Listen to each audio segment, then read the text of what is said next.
আমরা সামনে একটু সামনে যাই।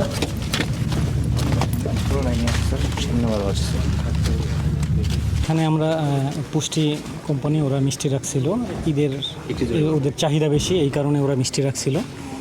তো আমরা ওদের কথাতে আর কি রাখছিলাম, কিছু মিষ্টি রাখছিলাম ঈদের উপলক্ষে সংরক্ষণ করার জন্য।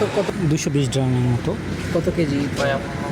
এখানে সঠিক 7,000 কেজি হতে পারে। আলুর হিমাগারে কি আপনি মিষ্টি রাখতে পারেন, এর নিয়ম আছে? না না, আসলে না, এটা আসলে নিয়ম নাই, কিন্তু ওনাদের রিকোয়েস্টে আমরা রাখছি আর কি। এটা ভুল করছি আমরা এইবারে করছি, এইবারে রাখছি। আমি জানি যে পুষ্টিকালী মাল এখানে রাখা হয়েছিল, যেটা আজকে আমরা ভুলবশত রাখছিলাম, আমরা সরি আর কি। না না, এটা তো ঠিক নয়, এই জন্য তো আমি বললাম যে আমরা সরি, আমরা আমাদের ভুল হয়ে গেছে।